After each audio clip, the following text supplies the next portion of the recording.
লাল শাড়ি পরে আয়নার সামনে দাঁড়ালো রিদিতা। রুমের হালকা আলোয় তার হাত ভর্তি কাচের চুড়ি এক অপার্থিব ঝিলিক ছড়িয়ে পড়েছিল চারিপাশে। শাড়ির আঁচলটা খানিকটা তুলে গুজে নিয়েছে কোমরে, তাতেই তার ফর্সা উদর উন্মুক্ত হয়ে পড়েছে আয়নায়। আয়নার দিকে এক ঝলক তাকে হঠাৎ যেন নিজেকে চিনতে পারল না রিদি। আজ যেন একটু বেশি সুন্দর লাগছে নিজেকে।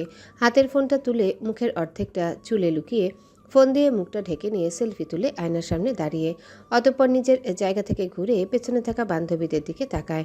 মুখে এক চিলতে সংশয়, তবুও চোখে যেন রহস্য। এক মুহূর্ত দ্বিধার পর ছবিটা ফরওয়ার্ড করে দেয় অচেনা একটা নাম্বারে। বার্তার সাথে জুড়ে দেয় কিছু শব্দ। জানো, আই মিস ইউ। ৭ সাগর ১৩ নদী পার হয়ে আপনি আসতেন যদি। এই দুটি লাইন লেখা মাত্রই ধপ করে ফোনটা ছুঁড়ে ফেলে দেয় বিছানার একপাশে। হাত কাঁপছে, কপাল ঘেমে উঠেছে, ঠোঁট দুটো তীর বেগে কাঁপছে। কোনোভাবে নিজেকে সামলে হাঁটু জড়িয়ে ধপ করে কাউচে বসে পড়ে রিদিতা। রিদিতা রায়ান, ঢাকা বিশ্ববিদ্যালয়ের ফিজিক্স বিভাগে সদ্য ভর্তি হওয়া এক ছাত্রী। সামনে ইনকোর্স পরীক্ষা, তাই বন্ধুদের নিয়ে গ্রুপ স্টাডির পরিকল্পনা হয়েছিল বান্ধবী আহিয়ার বাসায়। কিন্তু পড়াশোনা যতটা না হলো, তার চেয়েও বেশি হলো হাসি ঠাট্টার খেলাধুলা। এমন সময় তাদের খেলা ডেয়ার অ্যান্ড ট্রুথে ঘুরে ঘুরে রিদির টার্ন আসে। তার জন্য বেছে নেওয়া হয় এক চ্যালেঞ্জ, নিজের ক্রাশকে শাড়ি পরে সেলফি পাঠানো, সঙ্গে একটা প্রেমময় বার্তা। সকলের চাপে পড়ে লজ্জা লুকিয়ে শেষমেশ রিদি কাজটা করেই ফেলে। বান্ধবীরা তো হেসে গড়াগড়ি খায়।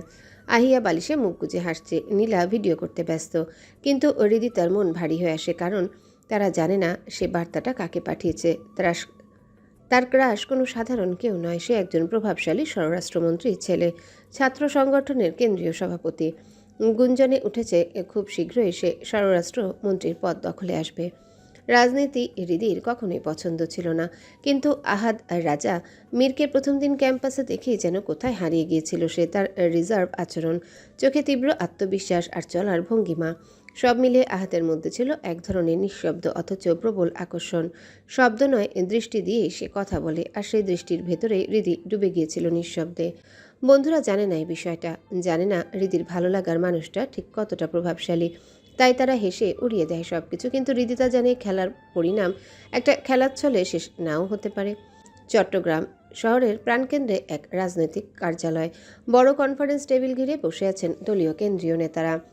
আলোচনার বিষয় গুরুতর সাম্প্রতিক ক্যাম্পাস আন্দোলন, জেলা কমিটি পুনর্গঠন। প্রেস আসা এই তরুণ নেতা এখন কেন্দ্রীয় সভাপতির দায়িত্বে। তার চোখে কানে এখনও শহরের রাজপথ, জনগণের নিরাপত্তা, সাংগঠনিক শৃঙ্খলার কঠিন ছায়া। তবে হঠাৎ টুং, একটা মৃদু শব্দে কেঁপে ওঠে তার মোবাইল। আলোচনায় ডুবে থাকা আহাদ রাজার ভ্রু সামান্য কুঁচকে যায়। বিরক্তি লুকিয়ে রেখে সে ফোনটা উপেক্ষা করতে চায়, কিন্তু কয়েক সেকেন্ডের ব্যবধানে টুং টুং আরও দুটি বার্তা আসে। এবার আর সহ্য হয় না, সে ফোনটা হাতে নেয়। স্ক্রিনে ভেসে ওঠে এক অচেনা নাম্বার থেকে আসা ছবি, লাল শাড়ি পরা এক প্রেয়সী আয়নার সামনে দাঁড়িয়ে, শাড়ির আঁচলে আলতো করে বাঁধা কোমর, উন্মুক্ত উদর, আর শুধু চোখ দুটো দেখা যাচ্ছে। কোমল চোখে এক রহস্যময়তা, ছবির সাথে লেখা সেই লাইন দুটি। জানো, আই মিস ইউ। ৭ সাগর ১৩ নদী পার হয়ে আপনি আসতেন যদি। আহাদের চোখ মুহূর্তে স্থির হয়ে যায়। ছবির পেছনে ব্যাকগ্রাউন্ড তার চেনা মনে হয় একদম। নিজের রুম, নিজের বেড, নিজের ড্রেসিং টেবিল, এমনকি সেই জানালার পাশের পর্দাটাও। গলায় আটকে আসে কিছু, হেঁচকি উঠে যায়। গলা খুসখুস করে কয়েকবার কাশি দেয়। সামনে রাখা পানির গ্লাসটা তুলে এক ঢোক খায়। পাশে বসা তার অ্যাসিস্ট্যান্ট শাহিন একটু ঝুঁকে ভাড়ে ফোনে নজর রাখে। এক পলক তাকাতেই আহাদ রাজা ফোনটা ঘুরিয়ে দেয়। শাহিন বলে উঠল, ভাই আপনি ঠিক আছেন তো? আহাদ ধীরে মাথা নাড়ে। একরাশ ভাবনায় ঢেকে যায় চোখ। সে কি ঠিক দেখছে? এটা কি তারই রুম? তার রুমে প্রেয়সীর আগমন ঘটল কোথা থেকে? সে কিছু একটা ভেবে পকেট থেকে একটা কার্ড বের করে ফোন নাম্বারটা লিখে শাহিনের দিকে বাড়িয়ে দেয়। কণ্ঠে ঠান্ডা অথচ তীক্ষ্ণ নির্দেশ। এই নাম্বারটা সব ডিটেলস বের কর। কার নাম কোথায় থাকে, এখন কোথায় আছে, সবকিছু চাই। Everything immediately, as soon as possible, quick. Shahin দ্রুত মাথা নেড়ে বেরিয়ে যায়। আহাদ রাজা আবার আলোচনায় ফিরলেও মন আর সম্পূর্ণভাবে সেখানে নেই। যেন কোথাও একটা ঘূর্ণিপাকে আটকে গেছে তার সত্তা। কেমন এক গা ছমছমে অনুভূতি তাকে ছেয়ে ধরে। এই মেয়েটা কে? সে কি তার রুমে দাঁড়িয়ে ছবি তুলেছে? আর কেনই বা এমন মেসেজ পাঠালো? হৃদিতা সবে ফোন ছুড়ে দিয়েছিল বিছানায়, মুখে কোনো শব্দ নেই, কিন্তু শরীরটা যেন কাঁপছে ভিতরে ভিতরে। অদ্ভুত এক ভয়, লজ্জার উত্তেজনা একসাথে কাজ করছে। আর তার এই অবস্থা দেখে বান্ধবীরা তো হেসেই শেষ। সেই ঘর যেন একরকম কলরবে ভরে উঠেছে। নীলা বালিশে মুখ গুজে গড়াগড়ি খায়। রিদি, তোকে আমি বিশ্বাস করতে পারছি না। তুই আসলেই ছবি পাঠিয়ে দিলি, তাও পেট উন্মুক্ত করে। আনিকা তো হাসতে হাসতে খাট থেকে গড়িয়ে পড়ে বলল, ক্রাশ তো আজ ক্রাশ করবে তোকে দেখে, রক্তে চান হবে তার হৃদয়। হৃদিত তার মুখে তেমন কিছু না বলে ধীরে ধীরে উঠে দাঁড়ায়। চোখে হালকা রাগ, গালে লজ্জার লালচে ছায়া, আর কণ্ঠে তীব্র অনুতাপের মিশ্রণ। শাড়ির আঁচল খুলতে খুলতে বলল, তোদের পাল্লায় পড়ে জানি না কোন দিন আমার গর্দান যাবে। আমি আর এক মুহূর্তেও এখানে থাকবো না। শাড়ির আঁচলটা ছুঁড়ে দেয় চেয়ারের পিঠে। সে নিজের ব্যাগ গুছাতে শুরু করে। আহিয়া ভ্রু কুচকে বলল, আরে আজকেই তো প্রথম এলি আমার বাসায়, এখনই চলে যাবে? খাবারটাও অন্তত খেয়ে যা। নীলা তাড়াহুড়ো করে বলে উঠল, আরে আমার তো এখনো ইন কোর্সের হাফ নোটও শেষ করি নাই। প্লিজ আর একটু থাক না রিদি। কিন্তু রিদিতা ব্যাগের চেন টেনে গম্ভীর গলায় বলল, তোদের যা খুশি কর, আমি গেলাম। দেরি হলে আবার বুবু শুরু করে দেবে হরতাল। আনিকাও ব্যাগ হাতে নিয়ে উঠে এসে বলল, আমিও যাব। সন্ধ্যা হয়ে গেলে আব্বু বাসায় ঢুকতে দেবে না, একদম প্যারা। তাদের গোছগাছ শুরু হয়। হালকা অস্বস্তির ছায়া ছড়িয়ে পড়ে ঘরে। একই সময়ে চট্টগ্রামে রাজনৈতিক অফিস। ঘড়ির কাঁটা আধা ঘন্টা ঘুরেছে। কনফারেন্স রুমের দরজাটা ধীরে খুলে গেল। ভিতরে ঢুকে শাহিন। চোখে মুখে তীব্র তাগিদার কিছু উত্তেজনার ছাপ। সে আহাদের পাশে এসে দাঁড়িয়ে বলল, ভাই সব ডিটেলস আমার হাতে। আহাদ একটু গম্ভীর হয়ে বলল, তাহলে দাঁড়িয়ে আমার চেহারা দেখছিস কেন? ফার্স্ট বল। শাহিন হাতে থাকা কাগজগুলো একে একে খুলে বলতে শুরু করে। এই নাম্বারটা যার নামে রেজিস্টার্ড, তার নাম ঈশানী রায়ান, জন্ম 1996, বরিশাল বিভাগের ভোলা জেলায়। তবে এই মুহূর্তে লোকেশন দেখাচ্ছে। সে হঠাৎ থেমে যায়। কপালে ভাঁজ পড়ে। এক প্রকার চিৎকার করে বলে উঠল। ও আহাদ চোখ সরু করে জিজ্ঞাসা করে, তবে কি ও করছিস? অবস্থান কোথায়? শাহিন একটু মাথা নিচু করে ধীরে বলল, মির হাউস ভাই, আপনার বাসা? সঙ্গে সঙ্গে চেয়ার থেকে লাফিয়ে উঠে দাঁড়ায় সে। এক চিলতে বিস্ময়ের সাথে গলার সুর বদলে যায়। মানে আমি ভুল দেখিনি, ওই রুমটা তাহলে আমারই ছিল। ছবিটা তোলা হয়েছে আমার বেডরুমে। শাহিন একটু দ্বিধা নিয়ে জানতে চায়, ভাই আপনি কি মেয়েটাকে চিনেন? না মানে উনি তো আপনার ঘরেই। চিনলে কি আর তোকে দিয়ে ডিটেলস বের করাতাম? রাবিশ। সরি ভাই। বলেই পিছু হটে শাহিন। আহাদ রাজা গভীরভাবে কিছু একটা ভাবে। দু আঙ্গুল দিয়ে কপাল ঘষে অতঃপর ধীরে আদেশ করল, শাহিন, আমাদের এখনই ঢাকা ফিরে যেতে হবে। সব ব্যবস্থা কর যত দ্রুত সম্ভব, কুইক। ওকে ভাই। মাথা নেড়ে দ্রুত বেরিয়ে যায় শাহিন। আহিয়াদের বিশাল বাড়ির লোহার গেটটা পেরিয়ে এলো রিদিতা। গেটটা এমনিতেই ভারী, রীতিমতো শব্দ করে বন্ধ হলো পেছনে। তবে তার কানে যেন কিছুই পৌঁছাচ্ছে না। কান নয়, এখন কাজ করছে কেবল হৃদয়, আর সেটা যেন তার বুক ভেঙে বাইরে চলে আসবে এই মনে হচ্ছে। ধুকধুক ধুকধুক তীব্র অনিয়ন্ত্রিত আতঙ্কিত স্পন্দনে কাঁপছে বুকটা। রাস্তার কিনারায় দাঁড়িয়ে চারিপাশে যেন কিছুই দেখছে না সে। ব্যাগে হাত ঢুকে কাপা কাপা আঙ্গুলে টেনে বের করে ফোনটা। স্ক্রিনে চোখ পড়ে, সঙ্গে সঙ্গে গলার কাছে কিছু একটা দলা পাকিয়ে ওঠে। সেই নাম্বার। সেদিন কলেজের অফিস রুমে গিয়েছিল ছুটি চাইতে, আর তখনই টেবিলের উপর একটা কার্ড পায় আহাদ রাজামির। সে আবেগের বশে নাম্বারটা কালেক্ট করেছিল, তবে ভাবিনি সেই নাম্বারে কখনো মেসেজ করবে। কৌতূহল চাপতে না পেরে হোয়াটসঅ্যাপ খুলে দেখে মেসেজটা সেখানে সিন করেছে কিনা বোঝা যাচ্ছে না।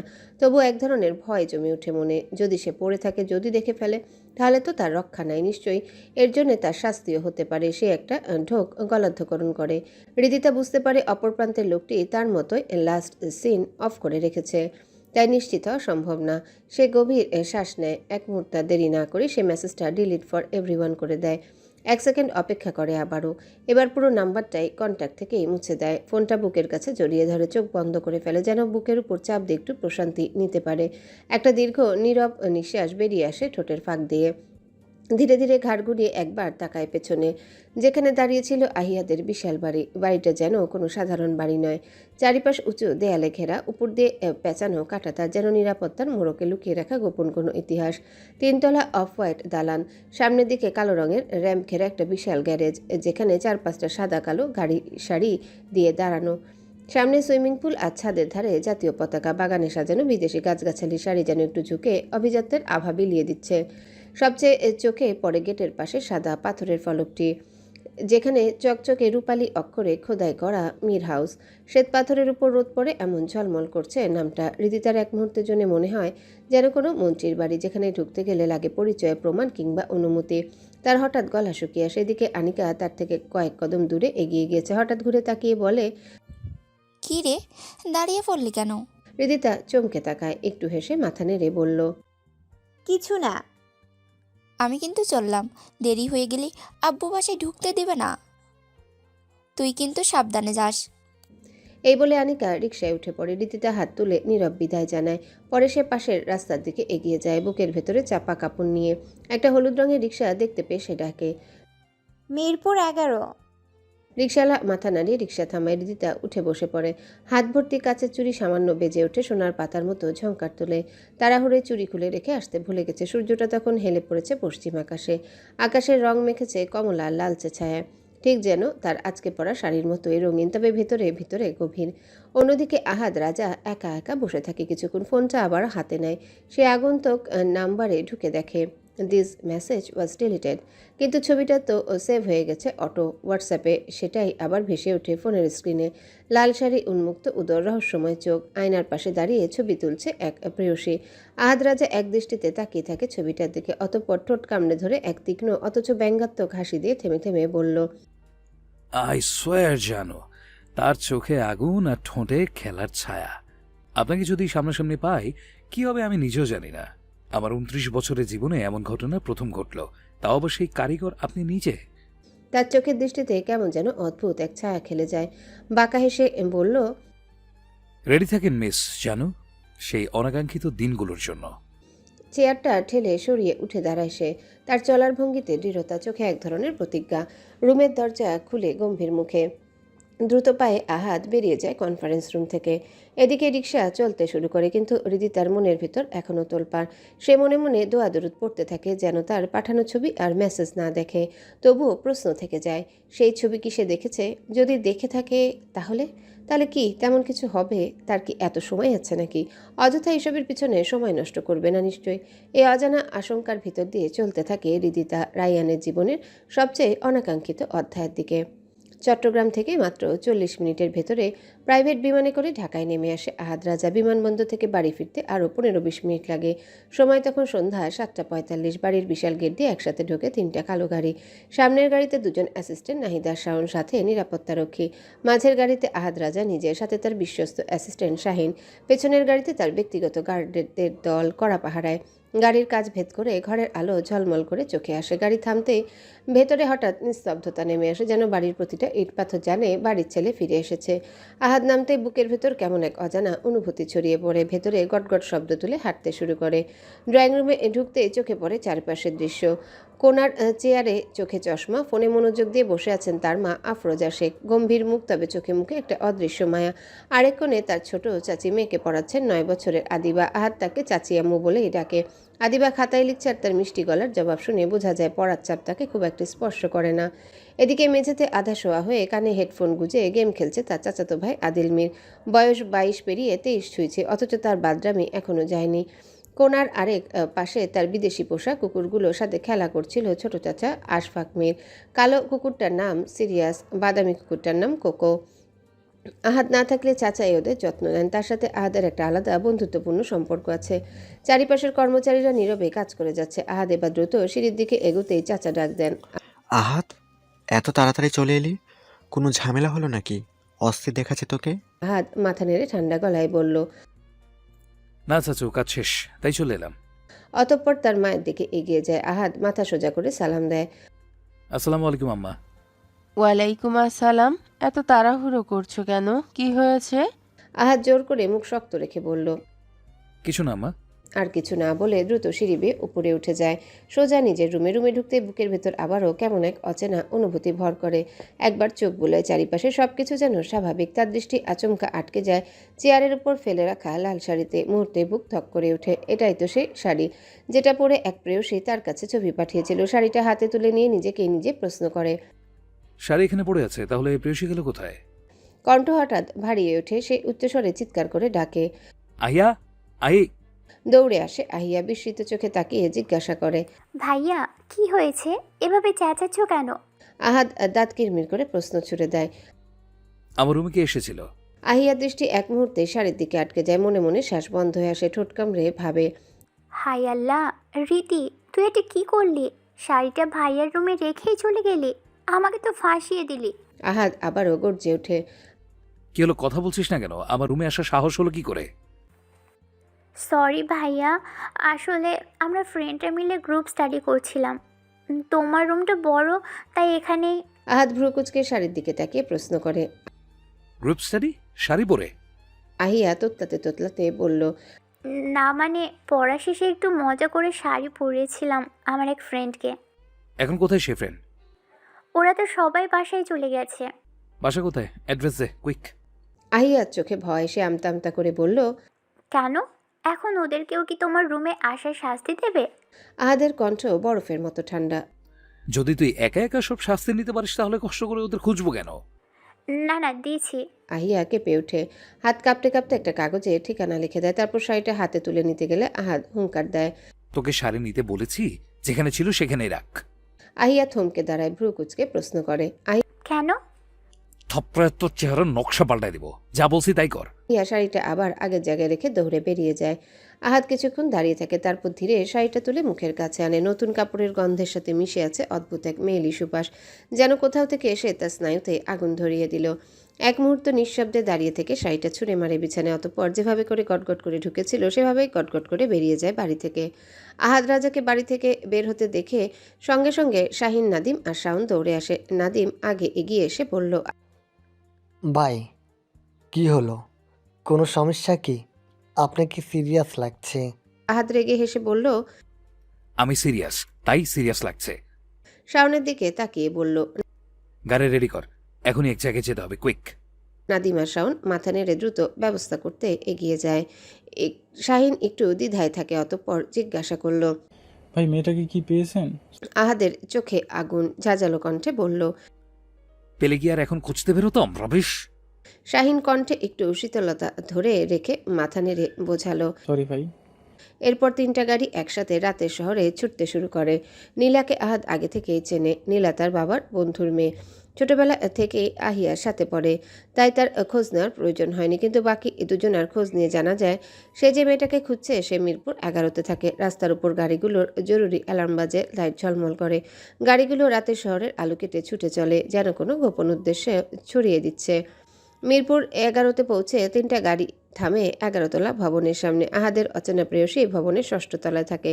তখন সময় প্রায় 9:15। লিফটে ধরে তারা 6 তলায় উঠে। কয়েকবার কলিং বেল চাপানো হয় শাওনের দ্বারা, তবু দরজা খোলা হলো না। একসময় ভেতর থেকে বের হয় মেয়েলি কণ্ঠ। কারা আপনারা? এখানে কি চান? নাহিদ ধৈর্য ধরে বলল। দরজাটা খুলুন, তারপর বলছি। মেয়েটা এবারও সন্দেহের চোখে বলল।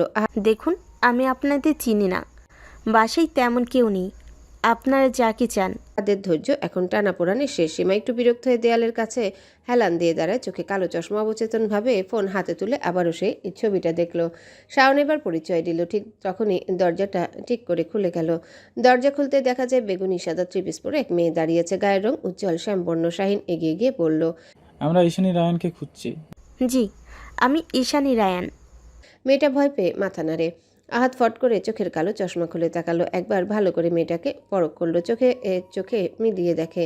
পরে শাহিনকে মাথা নেড়ে বোঝালো। না, এটা সে মেয়ে না।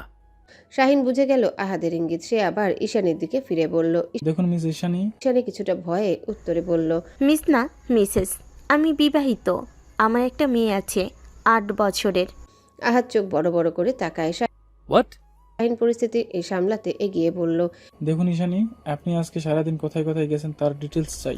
আসলে আমি তেমন কোথাও যাইনি, শুধু মেয়েকে স্কুলে দিতে গেছি আর আনতে গেছি। আসার পথে হাসপাতালে গিয়েছিলাম, আমার ননদ অসুস্থ, তাই তাকে দেখতে গিয়েছিলাম, তারপর বাসে ফিরেছি। কিন্তু আপনার ফোনের তথ্য তো অন্য কথা বলছে। ঈশানী থেমে একটু ভেবে নিয়ে বলল। আহাদ এগিয়ে এসে দাঁত চেপে নিজের রাগ নিয়ন্ত্রণ করে বলল, ওয়ার ইজ ইউর সিস্টার? আসলে ও সন্ধ্যার পর হাসপাতালে গেছে আমার ননদকে দেখতে। Which hospital? ইবনে সিনা। কেন, কি হয়েছে? কি করেছে রিদি? আহাদ এক মুহূর্ত থমকে হেসে ফিসফিস করে। রিদি। শাহিন পরিস্থিতি সামলাতে বলল, নাথিং, জাস্ট একটা মিস্টেক হয়েছে, আমরা আসি। কোনো প্রশ্ন না করে তারা দ্রুত সেখান থেকে বেরিয়ে আসে। ঈশানী একটু অবাক হয় তাদের এমন আচরণে। পরপর 3টা গাড়ি এসে একসাথে ব্রেক কষল ইবনে সিনা হাসপাতালের সামনে। হেডলাইটের আলো যেন পুরো গেটটাকে অচেনা করে তুলল। গাড়ি থেকে প্রথমে নেমে এলো আহাদ রাজা। পা মাটিতে রাখতেই তার চোখ চারিদিকে ঘুরালো। এত এত মানুষের ভিড়, ডাক্তারের সাদা কোট ও রোগীর স্বজনদের অস্থির দৌড়ঝাঁপ, স্ট্রেচারে ছুটে চলা নার্স। এই বিশাল ভিড়ে সে কীভাবে খুঁজে বের করবে তার অচেনা প্রেয়সীকে? কপালের দুপাশে আঙ্গুল চেপে ধরে মাথা ঝাঁকালো আহাদ। তারপর সোজা গার্ডদের দিকে তাকে হাত নেড়ে দিল। এক নিমিষে তারা লোকগুলো পুরো হাসপাতালের ভেতর ছড়িয়ে পড়ল। প্রত্যেকটা রিসেপশনে গিয়ে প্রশ্ন একটাই, কিন্তু উত্তর মেলেনি। সবাই মাথা নেড়ে না বলেছে। কিছুক্ষণ বুঝলো এভাবে খুঁজে পাওয়া অসম্ভব। হতাশ হয়ে গাড়ির বনেটে হেলান দিয়ে আহাদ রাজা। তার মাথা ভারী হয়ে আসছে, চোখ বন্ধ করে গুনগুন করে। ঠিক তখনই তার পাশ ঘেঁষে এসে ম্যানুয়াল হুইল চেয়ারে করে দাঁড়ালো এক অন্ধ ভিক্ষুক। হাতে মাইক, ভিক্ষা সুরেলা সুরে গাইছে। হৃদি নামে কোনো রোগী বা ভিজিটর আছেন? আল্লাহর নামে একটু দান করেন। ভিক্ষুকের কণ্ঠ যেন এক ঝলক বিদ্যুতের মতো আঘাত করলো আহাদের মাথায়। একটা বুদ্ধি খেলে গেল তার মাথায়। শাহিন। আদেশের মতো ডাকলো সে। সাথে সাথে তার লোকগুলো ছুটে গেল। কিছুক্ষণের মধ্যে ৩৩৫টা মাইক নিয়ে হাজির হলো। হাসপাতালের প্রতিটা কোণে মাইক বসানো হলো। তারপর এক ঝড়ের মতো ভেসে এলো আহাদের কণ্ঠ। হ্যালো মিস জানু ওরফে হৃদি, আপনি যেখানেই থাকুন না কেন অতি দ্রুত হাসপাতালের মূল গেটের কাছে চলে আসুন, কুইক। পুরো হাসপাতাল থমকে গেল। নার্স, ডাক্তার, রোগী সবাই হাঁ হয়ে শুনছে। মানুষের চলাচল বন্ধ হয়ে গেল এক মুহূর্তে। কৌতূহলী চোখে অনেকে জড়ো হলো মূল গেটের সামনে। আবারও গর্জে উঠল সেই কণ্ঠ। হৃদি, আই নো আপনি আমাকে শুনতে পাচ্ছেন। 2 মিনিটের মধ্যে আপনি যদি না আসেন তাহলে পুরো হাসপাতাল উড়িয়ে দেব। তাই যত দ্রুত পারেন আসুন, কুইক। চারিদিকে গুঞ্জন উঠল। মানুষের ভিড় জমল আহাদের চারিপাশে। অনেকেই ফিসফিস করতে লাগলো। এরই মধ্যে 3জন মেয়ে এগিয়ে এলো সামনে। প্রত্যেকে জানালো, আমার নাম রীতি। আহাদ একে একে 3জনের দিকে তাকালো। তাদের চোখে চোখ রাখলো, পরখ করলো গভীরভাবে। কিন্তু না, এদের কারো ভেতরে নেই সে অচেনা পরিচিত ঝলক। শাহিন এগিয়ে এসে বলল, ভাই, পুরো হাসপাতালে এই 3জন ছাড়া আর কেউ নেই হৃদি নামে। আহাদের চোখে আগুন জ্বলে উঠল। ঝাঁঝালো স্বরে বলল, ওই ঈশানী মেয়েটা বলেছিল তার বোন এসেছে এখানে, তাহলে এরই মধ্যে হাওয়া হয়ে গেল। নাহিদ নিচু গলায় বলল, ভাই, আমার মনে হয় আমরা আসার আগে উনি চলে গেছেন। শাহিনও সায় দিল। আমারও তাই মনে হয়। আহাদ গর্জে উঠল। শাহিন, আমাকে জোকার মনে হয়? শাহিন প্রথমে ভয় পেয়ে বলে ফেলল, হ্যাঁ ভাই। তারপর জিভ কামড়ে সাথে সাথে সংশোধন করলো। না ভাই, না। আহাদ চোখ রাঙিয়ে বলল, না ভাই। আমার সাথে ফান করছিস? না ভাই। আমি ফান করতেছি? শাহিন। আহাদ হুঙ্কার ছাড়ল। থাপ্পড়ে তোর চেহারার নকশা পাল্টাই দিব। এখনই আমার সামনে থেকে দূর হয়ে যা, কুইক। শাহিন মাথা নিচু করে চলে যেতে উদ্যত হলো, কিন্তু আহাদ আবারও গর্জে উঠল। আমি বলেছি বলেই চলে যাবি? শাহিন অসহায় হয়ে দাঁড়িয়ে পড়ল। কি করবে বুঝে উঠতে পারছে না। আহাদ আবারও রেগে বলল, এই যা তো যা, আমার সহ্য হচ্ছে না তোদের একটাও কাজের না, সব কটা ইউজলেস।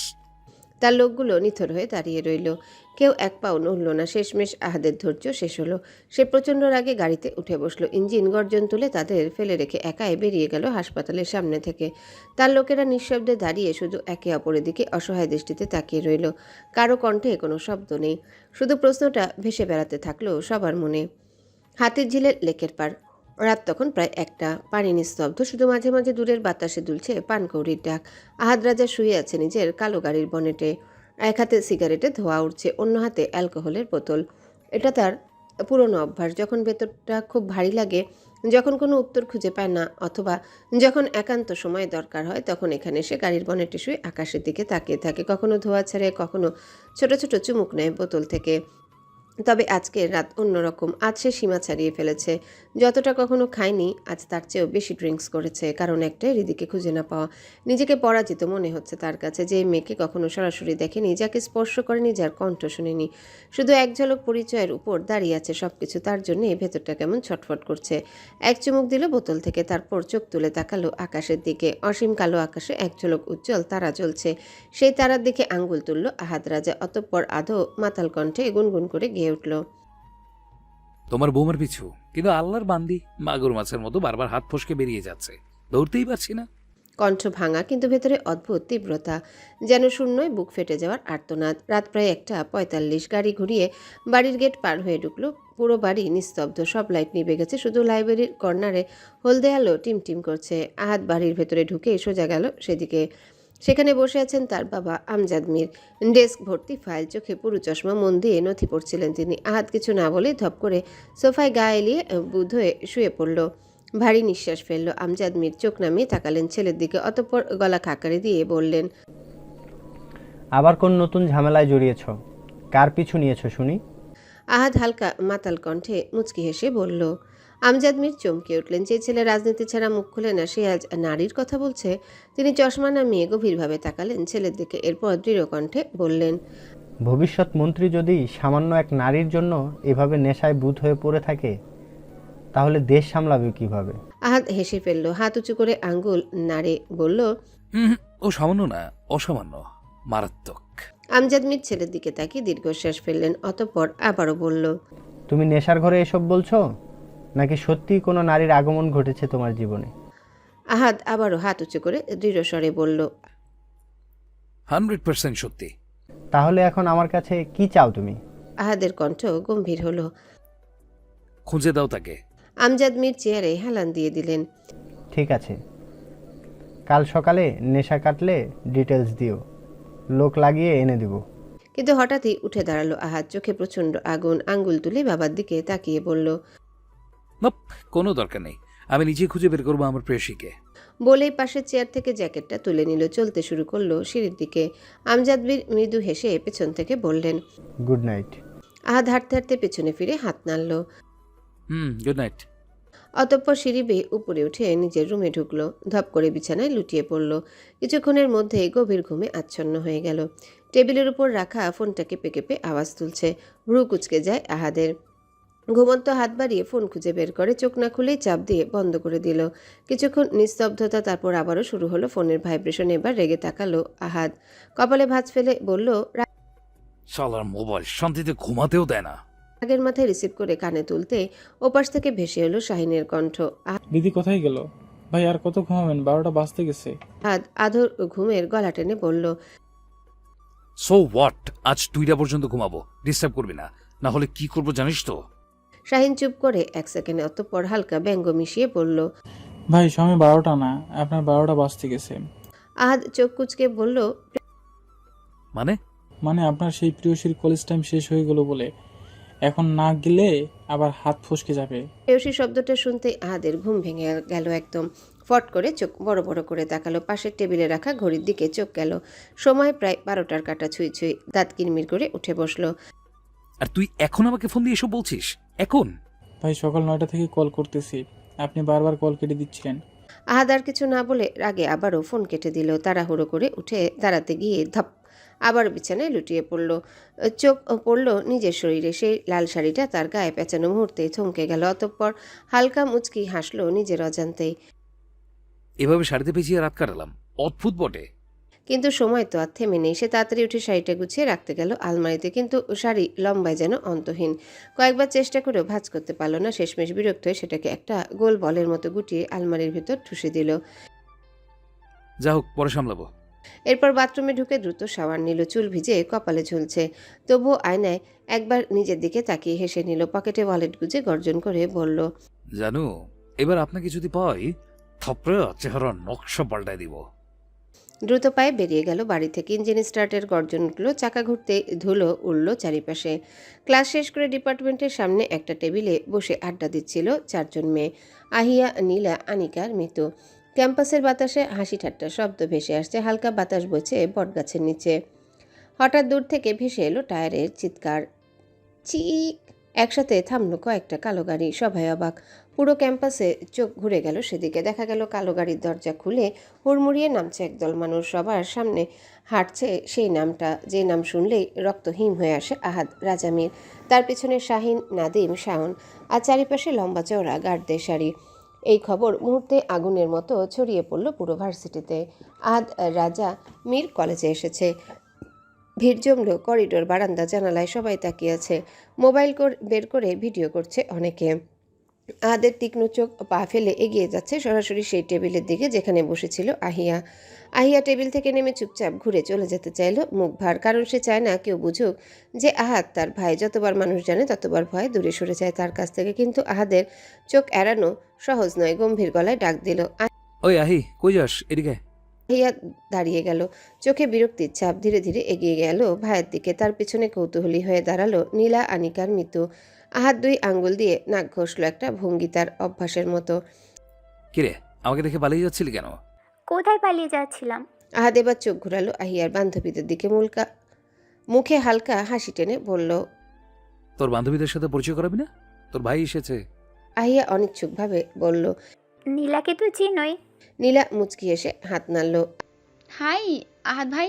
আহাদ শুধু চোখের ইশারায় জবাব দিল, তারপর তাকালো বাকিদের দিকে। আহিয়া বলল, এটা আনিকা আর ও ঋতু। আনিকার মৃত্যু ভদ্রভাবে সালাম দিল। আহাদ সালাম নেওয়ার ভঙ্গি করলো না, বরং ঠান্ডা কণ্ঠে প্রশ্ন ছুড়ে দিল, আরেকজন কই? ও রিদি। রিদি তো একটু আগেই চলে গেছে। আহাদের চোখ লাল হয়ে উঠল, চেঁচিয়ে উঠল। চলে গেছে মানে কই গেছে? পুরো ডিপার্টমেন্ট থমকে গেল, শত শত চোখ তাকিয়ে রইল এই দৃশ্যে। আহিয়া গলা নামিয়ে শান্তভাবে বলল, ওর নাকি কিছু কাজ আছে, কোনো সার্ভিসিং দোকানে থেকে ফোন দেবে, তারপর নাকি হাসপাতালে যাবে, আরও কি কি বললো। আহাদ হঠাৎ ঘুরে দাঁড়ালো শাহিনের দিকে, চোখের দৃষ্টি ভয়ঙ্কর, দাঁত পিষে বলল, আবার হসপিটাল? শাহিনের বাচ্চা, আমি কি লাটিন? কাল থেকে শুধু লাটিমের মতো ঘুরছি, আর তোরা সবকটা কি করছিলি? হ্যাঁ, তার হুঙ্কারে চারিপাশের বাতাস ভারী হয়ে গেল। শাহিন হকচকিয়ে গেল। নাদিম আর শাওন দুপা পিছিয়ে দাঁড়ালো, শাহিনকে সামনে রেখে দিল সিংহের সামনে হরিণের মতো। আহাদ দাঁত কিরমির করে বলল, আমার মন চাচ্ছে এখন। শাহিন গলা কাঁপিয়ে জিজ্ঞাসা করল, কি চাই ভাই, আপনার মন? আহাদ হঠাৎ ঠোঁটে হালকা হাসি ফোটালো, শাহিনের ঘাড়ে হাত রেখে বলল, আইসক্রিম খেতে মন চাচ্ছে, চল আইসক্রিম খেয়ে আসি। সবার মুখে বিস্ময়ে চারিপাশে চাপা হাসি ছড়িয়ে গেল। পেছন থেকে হঠাৎ আহিয়ার কণ্ঠ ভেসে এল, ভাইয়া আমাদেরও নিয়ে যাও। আহাদ একটু ঘাড় বাঁকিয়ে বোনের দিকে তাকালো, তারপর দম্ভ ভরা ভঙ্গিতে ঘোষণা দিল, চল সবাইকে খাবো। আহাদ রাজা মীরের পক্ষ থেকে আজ সবার জন্য ফ্রি ফ্রি ফ্রি। পুরো ক্যাম্পাসে যেন এক মুহূর্তের জন্য বজ্রপাত হলো, কিন্তু আহাদের দলের লোকেরা যারা ভেতরে ভেতরে কাঁপছে, তারা বোঝে ভাই হঠাৎ খুশি হলে তার পিছনে লুকিয়ে থাকে আরও বড় ঝড়ের আগমন। ভার্সিটির গেট পেরিয়ে রাস্তার অপর পাশে এক বিশাল আইসক্রিম পার্লার, সেখানে ভেতরে এক কোণে বসেছে আহিয়া, নীলা, আনিকার মৃত্যু। সবার হাতে ঠান্ডা ঠান্ডা কাপে আইসক্রিম, হালকা রোদে ঝলমল করছে সেই কাপের রঙিন স্কুপগুলো। আহিয়া ধীরে সুস্থে খাচ্ছে, নীলা কিছুটা চুপচাপ, কিন্তু আনিকার মৃত্যু চোখ ঘুরিয়ে ঘুরিয়ে তাকাচ্ছে অন্য টেবিলের দিকে, যেখানে বসে আছে আহাদ রাজা মীর। অন্য সবার মতো সাধারণভাবে নয়, বরং উঠে বসেছে পুরো টেবিলের উপর, খুব মনোযোগ দিয়ে আইসক্রিম খাচ্ছে, যেন পৃথিবীর সবচেয়ে গুরুত্বপূর্ণ কাজ করছে এখন। তার সামনে দাঁড়িয়ে আছে তিনজন, শাহিন, নাদিম আর শাওন। তারা দাঁড়িয়ে আছে ঠকঠক করে কাঁপছে, কারণ তাদের শাস্তি হিসাবে বিশাল বিশাল বরফখণ্ডের উপর খালি পায়ে দাঁড় করিয়ে রাখা হয়েছে। হাতে ধরা ঠান্ডা আইসক্রিম, পাশে দাঁড়িয়ে আছে ঘাডরা। সবাই চুপচাপ, কারণ সবাই জানে এটা ভাইয়ের খেলা নয়, শাস্তি। আহাদ মাথা উঁচু করে তাকালো তাদের দিকে, ঠোঁটে অদ্ভুত হাসি ফুটল। কেউ খাচ্ছিস না কেন? খা, যতক্ষণ এই বরফ গলবে ততক্ষণ পর্যন্ত আইসক্রিম খেতেই হবে। শাহিন, নাদিম আর শাওনের ঠোঁট নীল হয়ে যাচ্ছে ঠান্ডায়, কিন্তু কিছু বলার সাহস নেই কারো। বরফ গলছে ধীরে ধীরে, তাদের শরীরের কাঁপুনি ততই বাড়ছে। আনিকা ভয়ে ফিসফিস করে বলল, এই আইয়া, তোর ভাই এত নির্দয় কেন? কোনো মায়া দয়া নেই নাকি? এটা তো শুধু ট্রেলার, এর চেয়েও ভয়ঙ্কর শাস্তি পেয়েছে ওরা বহুবার। আনিকার মৃত্যু একে অপরের দিকে তাকালো, চোখে ভয়, অবিশ্বাস। তারা জানতো আহাদ রাজার নাম, তার দাপটের গল্প, কিন্তু এতটা নির্মমতা সামনে থেকে প্রথম দেখলো। নীলা কিন্তু চুপ, সে অনেক কিছু জানে, আহাদের ভেতরের অন্ধকার দিকগুলোর সাথে পরিচিত। আর এদিকে আহাদ কোনো কিছুর পরোয়া না করে আস্তে আস্তে নিজের আইসক্রিম খেয়ে যাচ্ছে। তার ঠোঁটের কোণে ভেসে উঠছে রহস্যময় হাসি। সবার মনে তখন একটাই প্রশ্ন, এ কি শুধু খেলা নাকি ঝড় আসছে আরও বড়? পরের দিন সকালবেলা আয়নার সামনে দাঁড়িয়ে তড়িঘড়ি করে ওড়না মাথায় পেঁচিয়ে ফেলল হৃদিতা। আজ তার পরনে নেভি ব্লু আর ব্ল্যাক কম্বিনেশনের কুর্তি পাজামা, ঠোঁটে হালকা লিপ গ্লস, চোখে কোনো সাজসজ্জা নেই, তবু তার ভেতরে অদ্ভুত এক দীপ্তি। ব্যাগটা কাঁধে নিয়ে জুতা পরতে পরতে বলে, বুবু আমি গেলাম কিন্তু। ঈশানী রুম থেকে বের হয়ে গম্ভীর গলায় বলল, কই যাস? না খেয়ে টেবিলে বস, টেবিলে সব রাখা আছে, খেয়ে যা। খাবো না, এখন ইচ্ছে করছে না, তাড়াহুড়ো, অলরেডি 9টা বাজে, সময় নেই। ঈশানী রেগে গেল মুহূর্তে, চেঁচিয়ে বলল, দেওয়ালের সাথে একটা টাক দিব তোরে, আমি ঠিকমতো খাই না, দেয় না। মাসে 30 দিনের মধ্যে 15 দিন বেহুশ হই, যেখানে সেখানে পড়ে থাকোস। আব্বুকেই বলে দেব যেন তোরে নিয়ে যাই, আমার কাছে থাকা লাগবে না। কথাগুলো শেষ হওয়ার আগে হৃদিতা চুপচাপ দরজা ঠেলে বের হয়ে গেল। ঈশানী রেগে ডাকলো। রীতি, ডিপার্টমেন্টের করিডোর ধরে হাঁটছে হৃদিতার আনিকা। দুজনের বন্ধুত্ব অন্যদের চেয়ে আলাদা, তারা দুজন একটু বেশি ঘনিষ্ঠ, কারণ দুজনে মধ্যবিত্ত পরিবার থেকে আসা। আনিকার বাবা নেভি অফিসার, ছোট পরিবার, এক ভাই এক বোন। আর রিদিতার পরিবার বড়, 4 ভাই বোন, বড় ভাই ইব্রাহিম, তারপর ঈশানী, এরপর সে নিজে, আর সবার ছোট বোন রাইসা। তার বাবা একজন শিক্ষক আর মা গৃহিণী। তার পুরো পরিবার গ্রামে, আর সে তার বোনের কাছে থেকে পড়াশোনা করে। আহিয়া নীলার সাথে তাদের বন্ধুত্ব আছে, তবে উচ্চবিত্তর মধ্যবিত্তের অদৃশ্য দেয়ালটা সবসময় অনুভূত হয়। কথা বলতে বলতে তারা পৌঁছালো ক্লাসরুমের কাছে। হঠাৎ তারা খেয়াল করলো দরজার সামনে অদ্ভুত ভিড়, সবার মুখে চাপা গুঞ্জন। কি রে, কি হয়েছে, এত ভিড় কেন? মিতুর সাথে দেখা হতে রিদি জিজ্ঞাসা করলো। মিতু হালকা ফিসফিস করে বলল, শুনিস নাই, আজ নাকি নাম ধরে ধরে ক্লাসে ঢুকাচ্ছে। রিদি অবাক হয়ে গেল। আর কেন, আমরা কি নতুন নাকি? নাম শুনে ঢোকানোর আবার কি আছে? আনিকা হালকা বিরক্ত হয়ে বলল, হুম, একদম ঠিক বলছিস। এটা আবার কেমন নিয়ম? আগে তো কখনোই এমন করেনি। ধীরে ধীরে ভিড় কমতে লাগলো। তারা এগিয়ে গেল সামনে। সেই মুহূর্তে রিদিতার চোখ হঠাৎ স্থির হয়ে গেল। ক্লাসরুমের দরজায় হেলান দিয়ে দাঁড়িয়েছে আহাদ রাজামির। চেহারায় এক ধরনের অদ্ভুত শান্তি, কিন্তু সেই শান্তি যেন ঝড়ের আগে গভীর নীরবতা। মাঝারি উচ্চতা, গড়ন, গায়ের রং হালকা উজ্জ্বল শ্যামলা, একটা নরম দীপ্তিময় উজ্জ্বল মাঝারি টোন, দৃষ্টি কেড়ে নেওয়ার মতো। চোখ ঢাকা কালো চশমায়, চওড়া ঠোঁট, মুখ ভর্তি খোঁচা খোঁচা দাড়ি, গাঢ় চওড়া ঘন ভ্রুর ডান দিকে হালকা চাঁদার মতো কাটা দাগ, যা তার রুক্ষ ব্যক্তিত্বকে আরও রহস্যময় করেছে। গায়ে ব্ল্যাক শার্টের উপর ধূসর রঙের ব্লেজার, এক হাত পকেটে, অন্য হাতে মোবাইল, কিছু একটা টাইপ করছে। হৃদির বুকের ভেতর ধক করে উঠল। প্রথমবার যেদিন দেখেছিল সেদিন সাদা পাঞ্জাবি পায়জামা পরা ছিল, গলায় ঝুলানো ছিল একটা ওড়না। তারপর ফেসবুকে কয়েকবার গোপনে দেখা হয়েছে, কিন্তু আজ আবার এভাবে সরাসরি তার চোখের সামনে দাঁড়িয়ে। হৃদিতা যেন নিজের নিঃশ্বাসই হারিয়ে ফেলল। মুহূর্তে মনে পড়ে গেল সেই মেসেজের কথা। যদি আজ সে চিনে ফেলে, যদি বুঝে যায় সব কিছু। হঠাৎ দুপা পিছিয়ে এলো হৃদি। মনে হলো ঘুরে চলে যাওয়া ছাড়া উপায় নেই, কিন্তু আনিকা হাত টেনে ধরল। কই যাস? ক্লাস করবি না? হ্যাঁ, শাহিন নাম ধরে ডেকে ভেতরে ঢোকাচ্ছিল সবাইকে। প্রথমে আনিকা নিজের নাম বলল, শান্তভাবে ভেতরে ঢুকে গেল। এরপর এলো রিদিতার পালা। শাহিন তাকিয়ে জিজ্ঞাসা করলো, নাম? গলা শুকিয়ে এলো, তবুও রিদিতা বলল, রিদিতা। এক মুহূর্তে ভোরের বাতাস জমাট বাঁধল।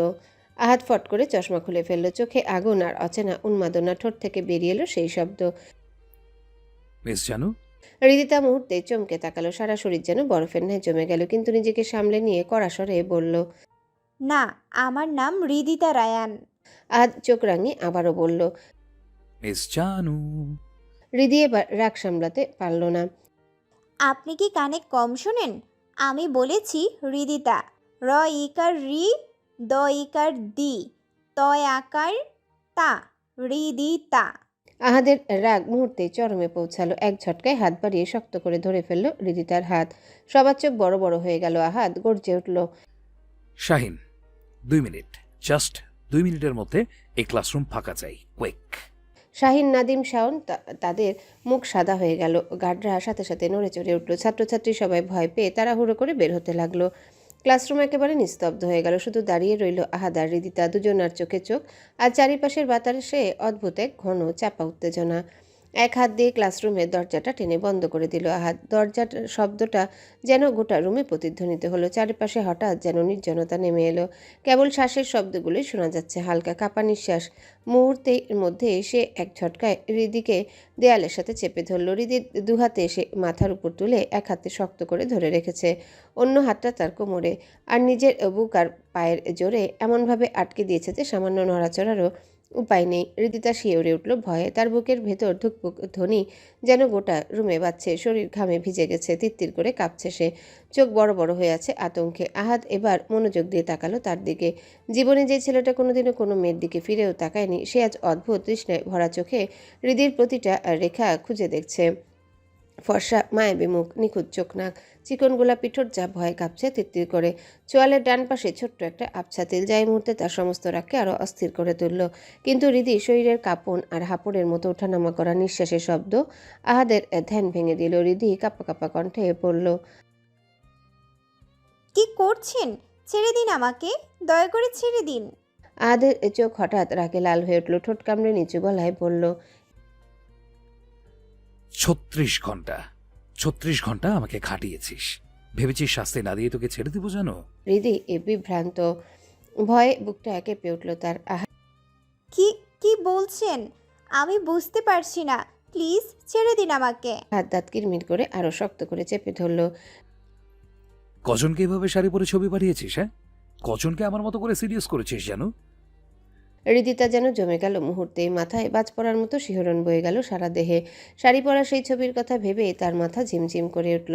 মানে আহাদ রাজা সবই দেখেছে। কাপা গলায় আমতা আমতা করে বলল, ওই মেসেজ আপনার জন্য ছিল না, ভুল করে চলে গেছে। আহাদ আরো কাছে ঝুঁকে এলো, চোখে ঝিলিক, ঠোঁটে তীক্ষ্ণ বাঘ। তাহলে কার জন্য ছিল? হ্যাঁ বল, আমি এখনই নিশার হাতে তার দাফনের কাজ ছেড়ে আসি। হৃদি চমকে উঠল, ভয়ে কেঁপে উঠে বলে, না না, কারোর জন্য ছিল না, ভুল করে পিকটা চলে গেছে আপনার কাছে। আহাদের চোখে তখন আগুনের ঝড়। ভুল করে কি মেসেজটাও এসেছে? হৃদিতা মরিয়া হয়ে মোচড় দিয়ে বের হওয়ার চেষ্টা করলো, কিন্তু আহাদের বাঁধন থেকে বের হতে পারল না। তার নিঃশ্বাস ঘন ঘন পড়ছে, বুকের ভিতর চেপে আসছে কষ্ট। শেষমেশে উপায় না পেয়ে আহাদের বাহুতে দাঁত বসিয়ে দিল। আহাদ ব্যথায় মুখ কুচকালো বটে, কিন্তু ছাড়ল না, বরং ঠান্ডা কণ্ঠে ফিসফিস করে বলল, ভুল যখন করেছেন তখন শাস্তি তো আপনাকে পেতেই হবে মিস জানো। হৃদির চোখ ভয়ে ছলছল করে উঠল। মানে? আহাদ নিষ্প্রিয় কণ্ঠে বলল, এই বেঞ্চের উপরে উঠে দাঁড়াও। কেন? আমি বলেছি তাই। কুইক। হৃদিতা কাঁপতে কাঁপতে বেঞ্চ চেয়ে উঠে দাঁড়ালো, আর আহাদ লেকচারের টেবিলে লাফ দিয়ে উঠে বসলো। হৃদির নাজুক শরীর কাঁপছে তিত্তির করে, চোখে ভয়, গালে লজ্জা। আহাদ কর্কশ কণ্ঠে হুঙ্কার দিল, এবার কান ধরে 36 বার উঠবস করো। হৃদি স্তব্ধ, অসহায়। না, হ্যাঁ, কুইক। কি হলো, দাঁড়িয়ে আছো কেন? আমার চেহারা দেখার এখনো অনেক টাইম আছে। শুরু করো। রেডি? 1 2 3 স্টার্ট। হৃদিতা বাধ্য হয়ে কান ধরে উঠবস শুরু করলো। আহাদ ঠোঁট টিপে নিজের হাসি সংযত রাখলো, তবুও চোখে মুখে হালকা মুচকি ভাঁজ স্পষ্ট। অথচ হৃদিতার চোখ বেয়ে অশ্রু গড়িয়ে পড়ছে, ভয়ে, লজ্জায়, অপমানে। আহাদ কাউন্ট করলো, এক এক করে 36 বার শেষ হলো। আহাদ টেবিল থেকে লাফিয়ে নেমে এলো, হৃদিতার কোমর চেপে ধরে এক ঝটকায় নিচে নামিয়ে আনলো। নিচে নামালেও হৃদি মাথা নিচু করে দাঁড়িয়ে রইল। এটা আহাদের মোটেও পছন্দ হলো না। কর্কশ কণ্ঠে বলে উঠল, এই আল্লাহর বান্দি, এই তাকাও আমার দিকে। কিন্তু হৃদিতা তবুও মাথা নিচু করে রইল, কারণ সে জানে তার চোখে চোখ পড়লে সে আর দাঁড়িয়ে থাকতে পারবে না। আহাদ এবার আরও ক্ষিপ্ত হলো। আজব, এত কষ্ট করে খুঁজে বের করলো শুধুই এই চোখের দিকে একটু তাকাবে বলে, অথচ সে চোখ নামিয়ে রেখেছে। কোনো অগ্রিম বার্তা ছাড়াই ঠাস করে একটা থাপ্পড় বসিয়ে দিল হৃদির কোমল গালে। শব্দটা যেন দেয়াল ভেদ করে প্রতিধ্বনিত হলো। হৃদিতা চমকে উঠল, ব্যথায় কুঁকড়ে গেল সে। মাথাটা কেমন ঝিমঝিম করছে, চোখের সামনে সবকিছু ঝাপসা হয়ে গেল। এক নিমিষে ঢলে পড়ল আহাদের কোলে। সকালে না খেয়ে এসেছে, তার উপর পছন্দের মানুষটার কাছ থেকে লজ্জাজনক শাস্তি, অপমান, থাপ্পড়, সব মিলিয়ে তার পক্ষে সহ্য করা সম্ভব হলো না। আহাদ হতভম্ব হয়ে তাকিয়ে রইল নিস্তেজ মুখটার দিকে। বুকটা ধক করে উঠল, চিনচিনে ব্যথা ছড়িয়ে পড়ল বুকের ভেতরে। তার চোখে অদ্ভুত এক মুগ্ধতা, এক অচেনা আবেশ। এক মুহূর্ত পর ধীরে ধীরে তার মাথাটা নিজের বুকে চেপে ধরল, কাঁপতে থাকা আঙ্গুলের ছোঁয়ায় চুলগুলো সরালো। ভাঙা নিঃশ্বাসে বলল, আমার সময় নষ্ট করেছিস, আমাকে লাঠিমের মতো ঘুরিয়েছিস, পাগল বানিয়ে ফেলেছিস আমাকে। মুখ বুঝে সহ্য করেছি, আর তুই সামান্য একটা থাপ্পড় সইতে পারলি না জানো? অবশেষে ধীরে ধীরে হাত বাড়িয়ে দরজাটা খুলে দিল সে। দরজা খোলার সাথে সাথে হুড়মুড়িয়ে ঢুকে পড়ল আনিকা, পেছনের শাহিন। আহাদের বাহুতে নিস্তেজ হয়ে পড়ে আছে হৃদিতা, অচেতন। সাদা ফ্যাকাশে মুখ, ঠোঁটের রং যেন মিলিয়ে গেছে। ছুটে গিয়ে আঁকড়ে ধরে ডাকে আনিকা, চোখে মুখে আতঙ্ক, কণ্ঠে কাঁপন। হৃদি, কি হয়েছে রিদির? হৃদির চোখ খোল, কি হয়েছে তোর? তার কণ্ঠ ফেটে যাচ্ছিল উদ্বেগে, চোখ ভিজে উঠেছিল মুহূর্তে। কি কি কি করছেন আপনি ওর সাথে? কণ্ঠ কাঁপছিল ভয়ে। আহাদের চোখে মুখে কোনো ভাবান্তর নেই, কণ্ঠে শীতলতা, একরাশ নির্লিপ্ততা। যেটা পাওয়ার যোগ্য সেটাই করেছি। কথাটা ছুরির মতো বিঁধল আনিকার বুকে, কিন্তু তার প্রতিবাদ করার সাহস হলো না, কারণ আহাদের চারিপাশে যেন এক অদৃশ্য ভয় ছড়িয়েছে। হঠাৎই আহাদ হৃদিকে এক ঝটকায় নিজের কোলে তুলে নিল। শাহিন তখন দরজার ফাঁকে দাঁড়িয়ে সব দেখছিল। আহাদের প্রতিটা ইশারায় সাড়া দিতে প্রস্তুত। আনিকার চোখে তখনও আতঙ্ক। আহাদ তার দিকে তাকিয়ে কড়া স্বরে বলল, ক্লাসে ফোকাস করো, আর একটা কথা মনে রেখো, আহিয়া যেন এই ব্যাপারে কিছু জানতে না পারে। আন্ডারস্ট্যান্ড? আনিকা নিঃশ্বাস রুদ্ধ করে শুধু মাথা নাড়ল। প্রতিবাদ করার মতো শক্তি আর সাহস কিছুই অবশিষ্ট ছিল না তার। হৃদির নিস্তেজ শরীরকে বুকে চেপে আহাত ধীর পায়ে দরজার দিকে বেরিয়ে গেল। পেছনে ছায়ার মতো হাঁটছিল শাহিন। বাইরে অপেক্ষমান গার্ডরা চারিদিক থেকে ঘিরে ধরল তাদের। এমন দৃশ্য যেন পুরো ডিপার্টমেন্টকে অদ্ভুত নিস্তব্ধতায় আবদ্ধ করে ফেললো। একসময় ভিড় কমলো, ক্লাসে স্বাভাবিক পরিবেশ ফিরে এলো। মিরপুর 11-তে এসে গাড়ি থামল হৃদিতার ভবনের সামনে। গাড়ির দরজা খুলে নামতেই আহাদের মুখে কোনো ভাবান্তর নেই, অথচ তার কোলে এখন নিস্তেজ হয়ে পড়ে আছে হৃদিতা। যেন এক টুকরো বরফ, নড়াচড়া নেই, নিঃশ্বাসও যেন ক্ষীণ। চারিপাশের বাতাসে অদ্ভুত ভারী চাপা উত্তেজনা। আহাত কোনো দ্বিধা ছাড়াই আবার তাকে বুকে জড়িয়ে নিল। পদক্ষেপ ভারী, চোখে তীক্ষ্ণ দৃঢ়তা, যেন পুরো পৃথিবী থেমে আছে, কেবল সেই চলছে নিজের নিয়মে। শাহিন আর নাদিম, শাওন একে অপরের পেছনে পেছনে এগিয়ে চলল, কিন্তু তাদের চোখে মুখে স্পষ্ট ভয়। লিফটের ভেতর ঢুকতে নীরবতা ভেঙে শাহিন কাঁপা কণ্ঠে বলল, ভাই ওনার তো এখনো জ্ঞান ফিরে নাই। আহাত ধীর নিঃশ্বাস ফেলে এক মুহূর্তের জন্য তার দিকে তাকালো, চোখে শীতলতা, ঠোঁটে কঠোরতা। 36 ঘন্টা আমায় হয়রানি করেছে এই বচ্চাত বেরি, তার বিনিময়ে একটা থাপ্পড় দিয়েছি। তাদের যদি বেহুশ হয়ে যায় সেটা কি আমার দোষ? কথাটা শুনে শাহিন, নাদিম আর শাওন বিস্মিত হয়ে একে অপরের মুখের দিকে তাকালো। মনে হলো যেন কারো বুকের ভেতর হিমশীতল বাতাস বয়ে গেল। শাওন একটু হেসে আবার ভয় সামলে ঠাট্টা করার ভঙ্গিতে বলল, ভাই উনি যে এখনো বেঁচে আছেন সেটাই তো আল্লাহর রহমত। কথা শেষ হতে আহাদের চোখ জ্বলে উঠল, আর রাগান্বিত দৃষ্টি যেন ছুরির মতো বিঁধল শাওনের দিকে। কি বলতে চাইছিস তুই? আমি যে অন্য কোনো পদক্ষেপ নিইনি, ওইটাই ওর চরম সৌভাগ্য। নাদিম নিঃশব্দে মাথা নিচু করে ফেলল, ঠোঁটের ফাঁকে অস্পষ্ট স্বরে বিড়বিড় করে বলল, আল্লাহ মাফ করুক, অনির আত্মার মাগফিরাত কামনা করছি। শাওন তৎক্ষণাৎ তার কানের কাছে ঝুঁকে ফিসফিস করে বলল, চুপ কর ভাই, যদি শুনে ফেলে তাহলে তোর আত্মার মাগফিরাত কামনা করতে হবে। নাদিম শিওরে উঠল, আর একটা শব্দ উচ্চারণ করলো না। কয়েকবার কলিং বেল চাপতে ভেতর থেকে দরজা খুলে দিল ঈশানী। দরজার ফাঁক গলে দৃশ্যটা দেখে সে ভরকে গেল। আহাদের কোলে নিস্তেজ হৃদিতা। রিদি, কি হয়েছে ওর? এই রিদি। কণ্ঠ কেঁপে উঠল ঈশানীর, চোখ বড় বড় হয়ে গেল আতঙ্কে। কিন্তু আহাদ যেন কিছুই শুনল না। কোনো কথা না বলে সরাসরি ভেতরে ঢুকে গেল। চারিপাশে কারো উপস্থিতি তোয়াক্কা না করে সোজা ড্রয়িং রুমে গিয়ে হৃদিতাকে আস্তে করে কাউচে শুইয়ে দিল। এক মুহূর্ত নিঃশব্দে তাকিয়ে থাকলো ওর দিকে। অতঃপর হাতের উল্টো পাশ দিয়ে নিজের নাকটা হালকা করে ঘষে নিল, যেন ওই মুহূর্তের অস্বস্তি কিংবা অদৃশ্য রাগকে সামাল নিতে তার এই সামান্য ভঙ্গিমায় যথেষ্ট। ঈশানী হতভম্ব হয়ে হৃদিতার নিস্তেজ শরীরের পাশে বসে পড়ল। হাত কাঁপছিল, তার কণ্ঠ ভারী হয়ে বের হলো। কি হয়েছে রিদি? কি করছেন ওর সাথে? আহাত ভ্রু কুচকে তাকালো, চোখে শীতল দৃষ্টি, কর্কশ কণ্ঠে উত্তর দিল, কি হয়েছে সেটা না হয় আপনার বোনের জ্ঞান ফিরলেই জিজ্ঞেস করেন। কথাগুলোতে এমন একরাশ গা শিউরে ওঠা শীতলতা ছিল, যেন প্রতিটা শব্দ হিম শীতল ছুরির মতো বুকে বিচ্ছে। হৃদিতার মাথার কাছে বসে ধীরে ধীরে কপালে হাত বুলাতে লাগলো, তার কণ্ঠে হালকা রাগ, কিন্তু সেটা যেন দুশ্চিন্তার আড়ালে লুকানো। কতবার বলেছি খেয়ে যা, খেয়ে যা, তা খাবে না। না খেয়ে বের হবে আর যেখানে সেখানে অজ্ঞান হয়ে পড়ে থাকবে। কোনো কথা শোনে না আমার। ঈশানীর কথায় আহাদের ভ্রু খানিকটা কুচকে গেল, তার ঠোঁটে হালকা টান।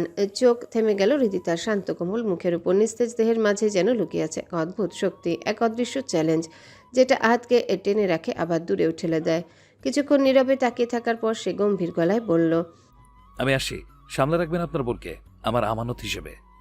এতটুকু বলেই দরজার দিকে এগিয়ে গেল, কিন্তু হঠাৎ থেমে আবারও ঘুরে তাকালো। দৃষ্টি এবার সরাসরি ঈশানীর চোখে গেঁথে গেল। ঠোঁটে একরাশ শীতল ব্যঙ্গ নিয়ে বলল, আর হ্যাঁ, এরপর যদি খেতে না চায় আমাকে ইনফর্ম করবেন, আমি এসে থপড়ে খাবার খাইয়ে দিয়ে যাব। মুহূর্তে বিরক্তি জমে উঠল ঈশানীর চোখে। আহাদের হাবভাব, তার চালচলন, সবকিছুতে সে এক ধরনের দম বন্ধ করা মাফিয়া সুলভ উগ্রতা খুঁজে পেল।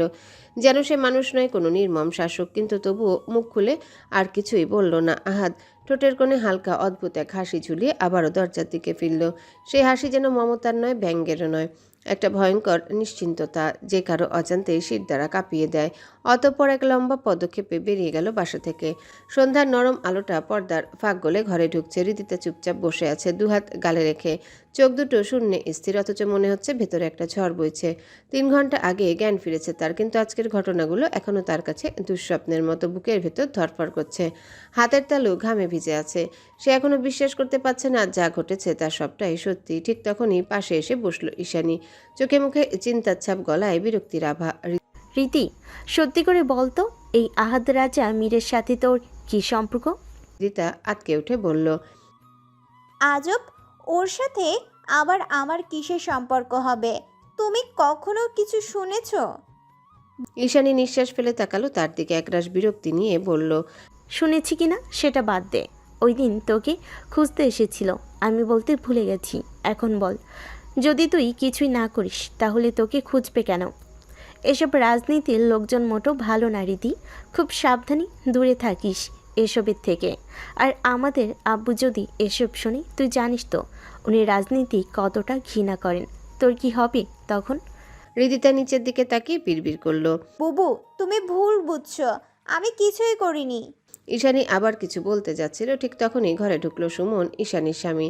পেশায় একজন ভ্যাট অফিসার, দিনের ক্লান্তি মুখে নিয়ে এসেছেন, কিন্তু চোখে মুখে খুনসুটির হাসি। কি ছোট গিন্নি, বলেই মজা করে তাকালো হৃদির দিকে। শুনলাম আজকেও নাকি তুমি অজ্ঞান হয়ে গেছো, তো কার করে গিয়ে ঢলে পড়লে শুনি? সুমন আসলে কিছু জানে না, শুধু মস্করার ছলে কথাটা বলল, কিন্তু ঈশানী খেপে উঠল। ভালোই হয়েছে, ওর সাথে এমনই হওয়া উচিত। কথা শেষ করে দরজা ধাক্কা মেরে গটগট করে বেরিয়ে গেল। সুমন একপাশে হেসে দাঁড়ালো, তারপর ফিসফিস করে বলল, তোমার বুবুর তো মনে হচ্ছে টেম্পারেচার 102ও উঠে গেছে। আসল ঘটনা কি? হ্যাঁ, হৃদিটা ঠোঁট উঁচু করে বলল। আমি কি জানি? সুমন আর চাপ দিল না, হালকা হেসে ঘর থেকে বেরিয়ে গেল। ঘর আবার নীরব হয়ে এলো। এমন সময় হঠাৎ হৃদিতার ফোনটা টুন করে বেজে উঠল। হৃদিতার বুক ধক করে উঠল। কাপা হাতে ফোনটা হাতে নিল, স্ক্রিনে ভেসে উঠল একটাই লাইন। এরপর ঠিকমতো না খেলে থপড়া চেহারা নকশা পাল্টাই দিব। বার্তাটা পড়তে না পড়তে গা শিউরে উঠল। হাতে থাকা ফোনটা বিছানায় ছুঁড়ে ফেলল। ঠোঁট শুকিয়ে এলো, বুক ধুকপুক করছে। এ যেন সেই কণ্ঠের প্রতিধ্বনি, আহাদ রাজা মীর। হৃদির হাত কাঁপছে থরথর করে, মনে হচ্ছে আবারও অজ্ঞান হয়ে যাবে, কিন্তু না, সে নিজেকে সামলে নিয়ে এক অদ্ভুত ভঙ্গিতে ডেকে উঠল। বুবু, আমার খিদে পেয়েছে, কি খাবো? সূর্য তখন পশ্চিম আকাশে হেলে পড়েছে। গাঢ় নীল আকাশের আলো রং ধীরে ধীরে সোনালি হয়ে আসছে। এমন সময় যেন ঝড়ের বেগে রুমের ভিতর ঢুকলেন আশফাক মীর। চোখ দুটো লাল, মুখে বিরক্তির ছাপ। প্রথমে চারিপাশে একবার চোখ বুলালেন। বিছানার উপর ছড়ানো আহাদের পোশাক, আলমারির দরজা আধা খোলা। তবে আহাদকে দেখতে পেলেন না কোথাও। তিনি দুবার ডাক দিলেন, আহাত, আহাত। তখনই ওয়াশরুমের দরজাটা অল্প ফাঁক হলো। ভেতর থেকে ভিজে হাত উঁচু করে জবাব দিল আহাদ রাজা। চাচু এখানে। আশফাক মীরের দৃষ্টি ঘুরে গেল সেদিকে, ভ্রুকুচকে বললেন, এখনো শাওয়ার নিচ্ছিস? ফার্স্টটাই জরুরি কথা আছে। ভেতর থেকে দুষ্টু ভঙ্গিতে 2 আঙ্গুল তুলে ইশারা করলো আহাদ রাজা। Just 2 minute. আশফাক মীর হালকা বিরক্ত হলো আহাদের গা ছাড়া ভাব দেখে। গম্ভীর মুখে সোফায় বসলেন। তার ডান পা অনবরত নাড়ছিলেন। কপালে শিরা চওড়া হয়ে উঠছিল। 2 মিনিট শেষে ওয়াশরুমের দরজা ঠেলে বেরিয়ে এলো আহাদ রাজা। কোমরে সাদা তোয়ালে জোড়ানো, ভেজা চুল থেকে শরীর বেয়ে টপটপ করে পানি গড়িয়ে পড়ছে। এক হাতে আরেকটা তোয়ালে দিয়ে মাথা মুছতে মুছতে এসে দাঁড়ালো চাচার সামনে। শরীরের উজ্জ্বল আলোয় চকচক করছে, মুখে নির্লিপ্ত ভাব। বলো, কি এত ইমার্জেন্সি? খবর শুনছিস? শামীম পোদ্দার তোর সাথে টেকা নিচ্ছে। যে কথা দিয়েছিল এখন মরে গেছে।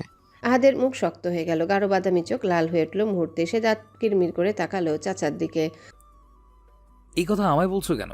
কথার বরখেলাফি করলে কি করতে হবে সেটা কি তোমাকে নতুন করে ট্রেনিং দিতে হবে? আশফাক মিক উঠে দাঁড়িয়ে জবাব দিলেন। পুরো কথা তো শুনিস না এখনো। আহাদ কটমট করে তাকালো। আর কি শুনবো? লোক পাঠিয়ে তুলে এনেছে পোদ্দারকে। ডেমো করে আছে, এখন শুধু তার ডেমো দেখানো বাকি। এবার আহাদের ঠোঁটে একটা বাঁকা মুচকি হাসি খেলে গেল। সে ধীরে ধীরে ঘুরে দাঁড়িয়ে আয়নায় নিজের প্রতিবিম্ব দেখতে লাগলো। চোখে এক অদ্ভুত ঝিলিক। তুমি যাও, ট্রেলার দেখো, আমি আসতেছি। আশফাক মীর মাথা নেড়ে ভারী পদক্ষেপে বেরিয়ে গেলেন। প্রধান দরজা পেরোতেই সামনে থেকে আসতে থাকা একটা মেয়ের সাথে প্রায় ধাক্কা খেয়ে গেল। তবে মুখোমুখি সংঘর্ষ হওয়া থেকে নিজেকে বাঁচালেন। মেয়েটা একেবারে অচেনা, দেখতে ভীষণ মিষ্টি, বয়স 19-20-এর বেশি হবে না। মেরুন রঙের চুড়িদার পরা, মুখ ভরা একরাশ মাধুর্য। তবে আচমকা তাকে দেখে ভোরকে থেমে গেল। কাঁধের ব্যাগটা শক্ত করে চেপে ধরল 2 হাতে। আশফাক মীর কর্কশ গলায় জিজ্ঞাসা করলেন, এই মেয়ে কে তুমি? বাসার ভেতর ঢুকলে কি করে? মেয়েটা হকচকিয়ে গেল। নার্ভাস হয়ে নরম কণ্ঠে উত্তর দিল, জি, আমি হৃদিতা, আহিয়ার ফ্রেন্ড। আশফাক মির এক দৃষ্টিতে মেয়েটার দিকে তাকালেন, একটু পরখ করে নিলেন চোখ বুলে, অতঃপর ভ্রু কুচকে গম্ভীর সুরে বললেন, আগে তো দেখিনি কখনো। আচ্ছা যাই হোক, তুমি যেতে পারো। বলে তিনি সোজা নিজের গন্তব্যের দিকে হাঁটলেন। হৃদিতা পেছনে তাকে অবাক হয়ে ফিসফিস করল। কি অদ্ভুত আচরণ। তারপর মাথা নাড়িয়ে ধীরে ধীরে ভেতরে ঢুকলো। দরজা পেরিয়ে বুক ধরফর করতে করতে সিঁড়ির দিকে পা বাড়ালো। প্রতিটা কদমে ভয় কাজ করছিল, যদি আবার কারোর সামনে পড়ে যায় আর সওয়াল জবাব শুরু হয়।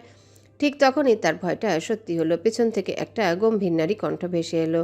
হৃদির বুক কেঁপে উঠল, চোখ পিটপিট করে ধীরে ধীরে ঘুরে তাকালো। ড্রয়িং রুমে রাজকীয় কুশন ঢাকা কিং সাইজ চেয়ারে বসে আছেন মধ্যবয়সী এক নারী। চোখে ভারী ফ্রেমের চশমা, পরিপাটি শাড়ি, মুখে কঠোরতার ছাপ। হৃদিতা ভয়ে ভয়ে এগিয়ে এলো। বুঝতে পারল এটা আহিয়ার মা। মাথা নিচু করে সালাম দিল। তিনি আসসালামু আলাইকুম। ঠান্ডা গলায় জবাব দিলেন, ওয়ালাইকুম আসসালাম। নাম কি তোমার? জি, হৃদিতা রায়ান। তুমি আহিয়ার বন্ধু? জি। বাসা কোথায়? মিরপুর 11। এখানের স্থানীয়? জি না, দেশের বাড়ি বরিশালের ভোলা জেলায়। এখানে বোনের বাসায় থেকে পড়াশোনা করি। পরিবারের সবাই কি গ্রামেই থাকে? জি। বাবা কি করেন? ভাই বোন কজন? আব্বু একজন শিক্ষক, আম্মু গৃহিণী। আমরা 4 ভাই বোন। ভাই সবার বড়, নাম ইব্রাহিম। তারপর বোন ঈশানী। তারপর আমি নিজে, আর ছোট একটা বোন আছে রাইসা। হৃদিতা হালকা কেঁপে উঠে এক নিঃশ্বাসে সব বলে দিল। আফরোজা শেখ গম্ভীর দৃষ্টিতে হৃদিতার দিকে তাকালেন। কিছুক্ষণ ভ্রু কুচকে থেকে নির্লিপ্ত সুরে বললেন, ঠিক আছে, তুমি যাও। আহিয়া ওপরে নিজের ঘরেই আছে। হৃদিতা মাথা নাড়িয়ে দ্রুত সিঁড়ি বেয়ে উপরে উঠে গেল। বুক থেকে চাপা ভয়টা যেন একটু হলেও সরে গেল। পিছনে বসে আফরোজা শেখ গভীর দৃষ্টিতে মেয়েটা চলে যাওয়া দেখতে লাগলেন। ঠোঁট শক্ত করে কিছু একটা ভাবলেন মনে মনে। তারপর আঙ্গুলের ডগা দিয়ে চশমার ফ্রেমটা ঠিক করে আবার হাতে ধরা ফাইলের দিকে মন দিলেন। হৃদিতার মনে হঠাৎ করে আহিয়ার উপর অভিমান জেগে উঠেছিল।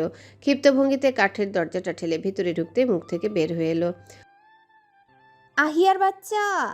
কথাটা শেষ করার আগে পাথরের মূর্তির মতো জমে দাঁড়িয়ে গেল দরজার সামনে। চোখ বড় বড় হয়ে গেল, নিঃশ্বাস যেন আটকে গেল বুকের ভেতর। তার থেকে মাত্র কয়েক ফুট দূরে দাঁড়িয়ে আছে আহাদ রাজামির, অর্ধনগ্ন অবস্থায়, কেবল একখানা কালো ট্রাউজার পরে। ঘরের মৃদু আলোয় চকচক করছে তার কাঁধ, বুক আর শক্তপোক্ত শরীরটা যেন জীবন্ত ভাস্কর্যের মতো দাঁড়িয়ে আছে সামনে। হৃদিতার গলা শুকিয়ে এলো, নিজের অজান্তেই ঘাড় একটু কাত হয়ে গেল। ওষ্ঠজোড়া ফাঁক হয়ে দৃষ্টি আটকে গেল আহাদের শরীরে। সে যেন চোখ ফেরাতেই পারছিল না। আহাদ ধীর পায়ে 2 কদম এগিয়ে এলো তার দিকে। হৃদি নিঃশ্বাস হালকা কেঁপে উঠল। আহাদ ঝুঁকে তার কানের কাছে ফিসফিস করে বলল, আহিয়ার তো বাচ্চা নাই, তবে আপনি চাইলে আমরা একটা ছোটখাটো ক্রিকেট টিম বানাইতে পারি, মিস জানো। হৃদিতার দৃষ্টি এখনো আটকে আছে তার শরীরের দিকে। অবচেতনভাবে তর্জনী আঙ্গুল বাড়িয়ে 2 বার স্পর্শ করলো আহাদের চকচকে বুকে। মনে হলো যেন ছুঁয়ে নিশ্চিত হতে চাইছে এটা বাস্তব নাকি কল্পনা। আহাদ কিছু না বলে শুধু অদ্ভুত তৃষ্ণায় ভরা চোখে তাকিয়ে রইল। হঠাৎ হৃদিতা চমকে উঠল, তীব্র চিৎকার দিয়ে পেছনে সরে গেল। তার পিঠ গিয়ে ঠেকলো কাঠের দরজায়। চোখ বড় বড় করে তাকিয়ে ভাঙা গলায় বলল, আপনি এখানে? আপনি আহিয়ার রুমে কি করছেন?